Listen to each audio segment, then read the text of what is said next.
Want to change the brake line is right here. This is the rear brake line. As you can see, it's very short. This is the clip that holds these two pieces together. This is the nut that you have to brake. This is the hard line, which you don't touch. You only change this part. And on this end right here, you have this, where is it? This banjo bolt, they call it, because fluid goes in there and allows the fluid to go inside the caliper. So they call this bolt a banjo bolt, like Banjo-Kazooie. So you take these things off, this one and that one, and then you could take out the brake line. If you want to change the entire caliper, now you have to go deep and take off this bolt right here and the bolt down there, and the whole assembly comes off. But be prepared to hold it. Be careful, like when you take this caliper off, this thing might fall off, or a lot of them seize. And if you have a seized one, then you take one of these hammers or any socket and you sock it out of there. Now, as a precaution, I don't want to spill a lot of like brake fluid on the floor, so I got this, because when you take the brake line off, it's going to leak. And remember, to take off this caliper, you need to jack up the suspension a little bit, because this thing right here is blocking the bottom bolt. Okay, so we have it here.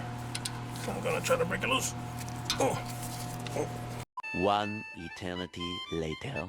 And out you go. Now the bottom one is gonna be hard to record. Jack right here in the suspension. I like to put it like in the middle right there. And this is the arm right there, and this is the bolt right there. So I jacked that up, so it should give me enough clearance to take that one out. You're gonna have to MacGyver everything. I'm putting that thing all the way back there, and then I'm gonna snake this gas extension to the lower part of this, so I could try to break that.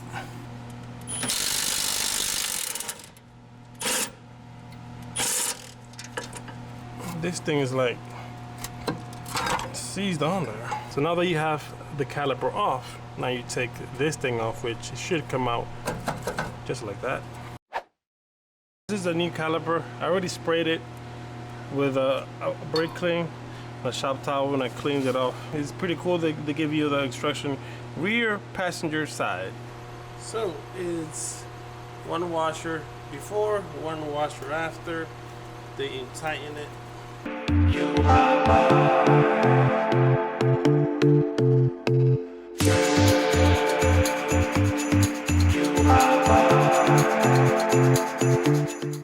Two hours later. So this freaking thing gave me so much trouble that I doubted myself for 1 second. I'm like, am I doing it right?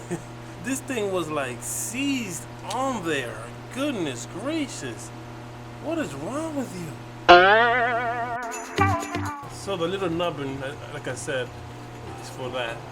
So if you have a lot of fluid leaking, you put that there, it helps you not leak. Somebody does not feed it. Okay.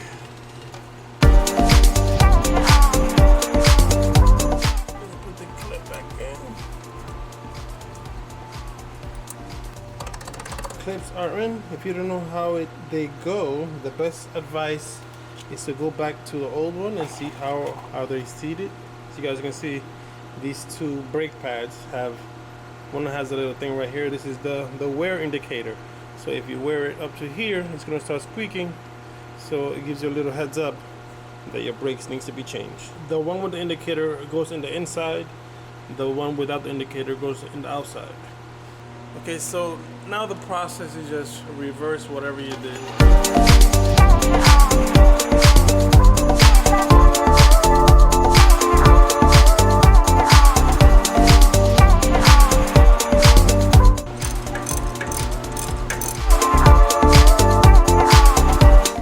finally done with this thing. It is super uncomfortable to do this thing on the floor with my neighbor's car right next to me and no bench. Good Lord, man. It looks, so far, it looks so good. Check out the results.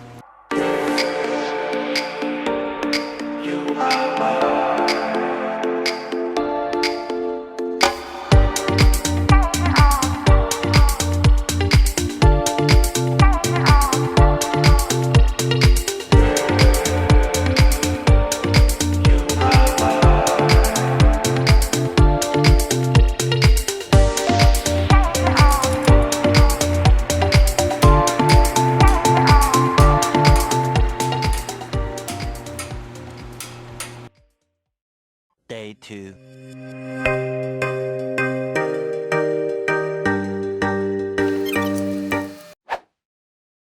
Like the rear, you have a clip here, you have the brake line here. You're gonna screw that and then take off the clip, which might be seized. After that, we're gonna unbolt that one here and that one here. We're gonna route the new stainless steel all the way down to here, and then we're gonna take out the caliper. It's supposed to be like this bolt and that bolt right there, that one and this one right here. Everything is like I left it. Yep. So keep it blasted.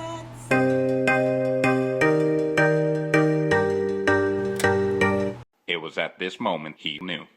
He f***ed up. Ooh, I broke it. What? I strained it. I was tightening it.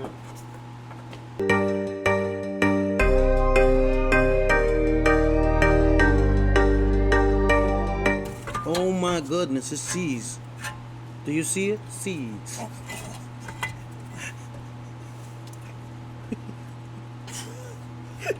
You ever heard that song they made about me? About my name? No. A near, far, where? That's it. Go get some freaking food. To take off the rotor, just take it off.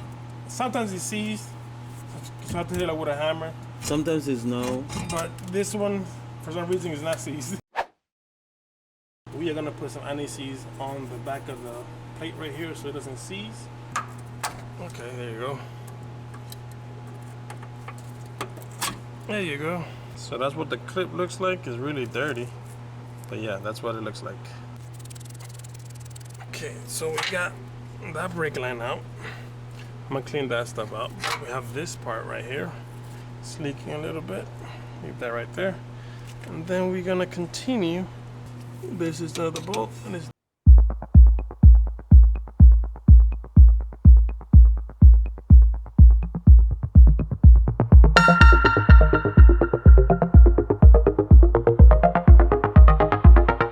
so you put this side in first, of course, like so. Through here in the bottom, you feed it. You take up the nubbin.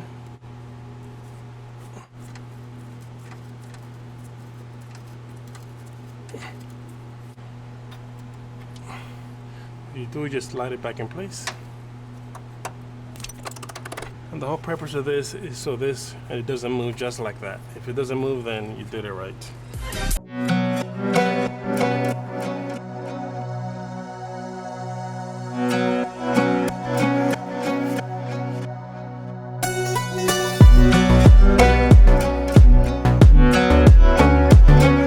Finally got this brake pads in. It gave me so much trouble. As you can see, I even messed it up. I don't even know how that I did that, but now it looks bougie.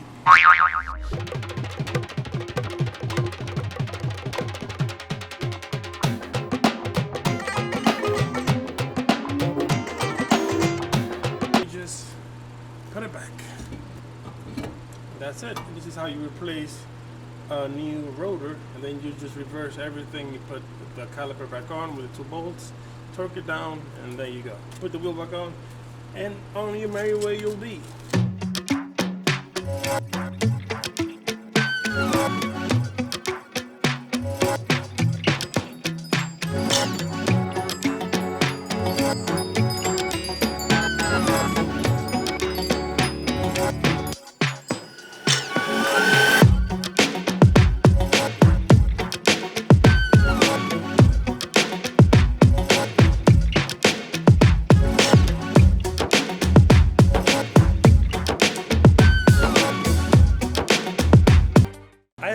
done with this project of the entire braking system, but I'm missing one piece, and that's this right here. This thing is called the rotor plugs, and this is to plug in the rotor, and you keep your inside of your drum brakes squeaky clean. This should go on like so. Got the nail polish, and I put it in. This is the first coat. So that is the second coat. Looks pretty good, right? Looks like it's uniform.